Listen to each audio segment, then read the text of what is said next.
It ends with Mamelodi Sundowns winning their second game on the log, 4-0 against Marumo Gallants.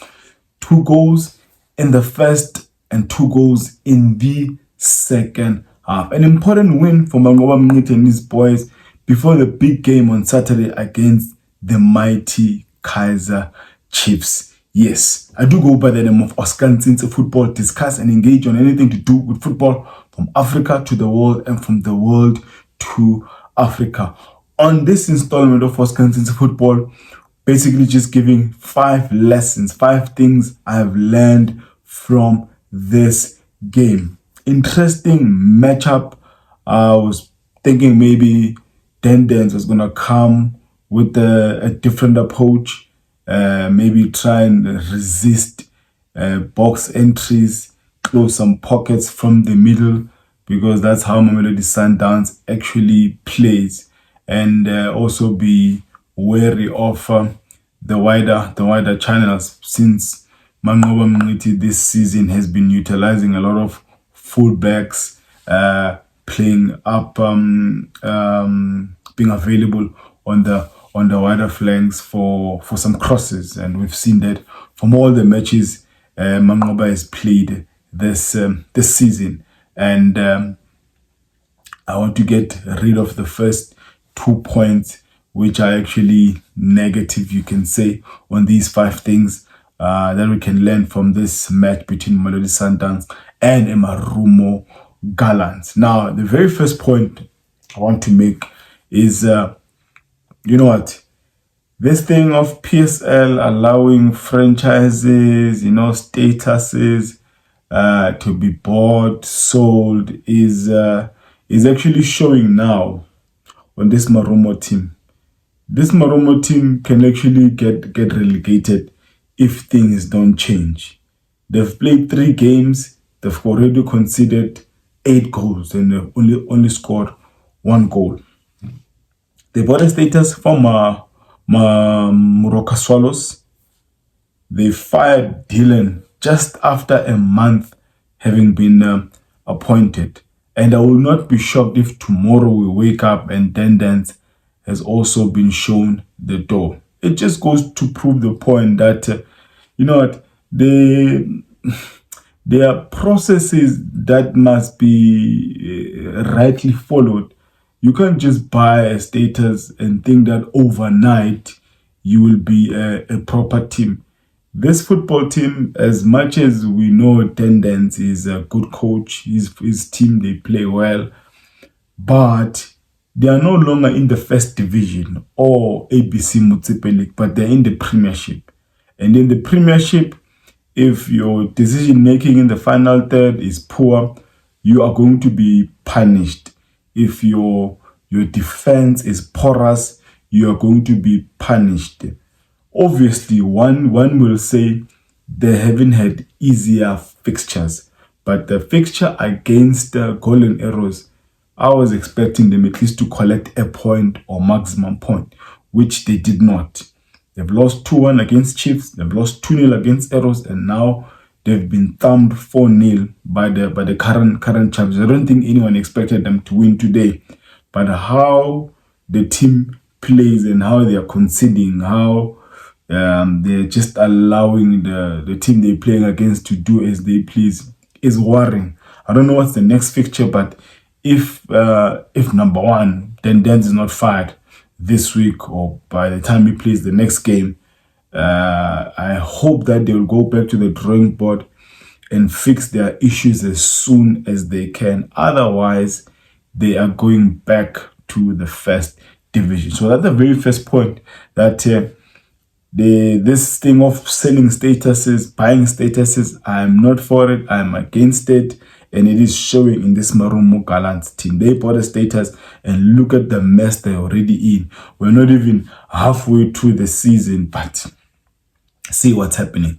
Point number 2, for Mamelodi Sundowns, unnecessary subs. I mean, we lost our balance when there were 3 substitutes at one time, which were the first subs. It was Lucas Ribeiro, Rivaldo, and an Aseko Tiwana.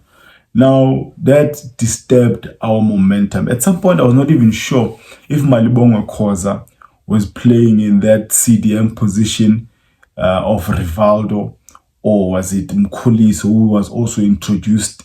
Obviously, the one obvious position was the Shasha one, Shalulile, occupying the number 9 up front. And you are taking out Tiwana. Tiwana, who did not play the second leg against Mbawane Swallows, the second leg of CAF Champions League prelim game. He did not feature in that game. You're playing him 60 minutes in this game. I mean, he's only 19.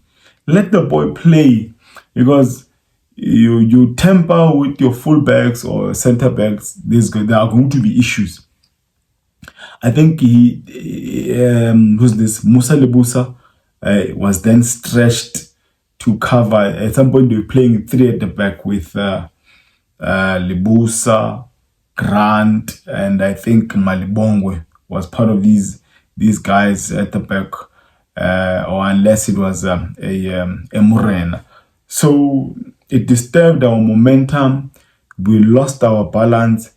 After these 3 subs, the number of opportunities that Marumo Gallants had is worrying. They had a lot of opportunities because our midfield suddenly was not balanced. Our backline was tested. And obviously, I mean, if you're 3-0 down, you're going to throw everything at the opponent. You'll throw everything, the kitchen sink, everything. And Libusa was tested on the left, and he was really stretched out. And so I don't think the substitute of Aseko Tiwana was necessary. I don't think the Rivaldo sub was necessary at that time, because they were all subbed around the 59th, 69th minute. I didn't see the necessity of them being subbed. So going forward, you just don't sub because you have options of substituting. I don't think even Lucas was impressed when he was subbed. He didn't show it, but he had something to say to Manqoba as he was going to the bench. But anyway, I hope these little mistakes they will be corrected, because we can't behave in this way, especially towards the end of a match. Now, the third point, my man of the match, which was also selected by the commentators to be Tashreeq Matthews. Fantastic game. He scored the first goal.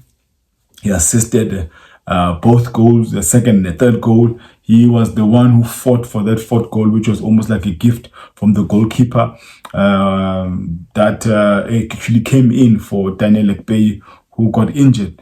And so the guy was literally involved in all of those 4 goals. At this point in time, Tashreeq Matthews is undroppable. I've been saying, if you watch all the analysis I've made for Sundowns games from the time they were in pre-season in Europe, I've been saying one person that has had a stellar pre-season was Tash, and I've always said this, that Tash, probably now with Ribeiro, they are one of the best finishers at Mamelodi Sundowns. So that front 3, those 3 are undroppable. Tashreeq Matthews, Ribeiro, and Reyners. And Tashreeq is an intelligent player. He's not big. He does not look strong. I mean, he's as thin as a matchbox. I mean, as a matches. But the guy is really intelligent. He's got the speed. We cannot even compare him to Zwane. They are 2 players that are in 2 different classes. But what Tash is giving us now, or what Tash is even giving Manqoba when the system is playing, he's doing it extremely well. Lesson number 4. I hope the technical team, Manqoba Mngqithi, they will not tamper with that back 4. And when I'm saying back 4, let me just include the CDM as well. I hope going to the Kaizer Chiefs team, the back 4 with the Rivaldo in front of them, they will not be, none of them will be benched for that game. You have two center backs, experienced, and people. I don't know why people they dislike Musa Lebusa so much. Look at how the second goal came about. He won the ball at the back. He gave the ball to Ribeiro. Ribeiro gave in a beautiful through pass to a Tash on the wide left. And Tash, first time, whips in a ball into the box. And Reyners finishes the ball. But the ball started with a Musa Lebusa finding a Ribeiro at the center line. So 4 touches, that's a goal. Involving a someone who's at the back, someone who's in the midfield, a winger, and a striker.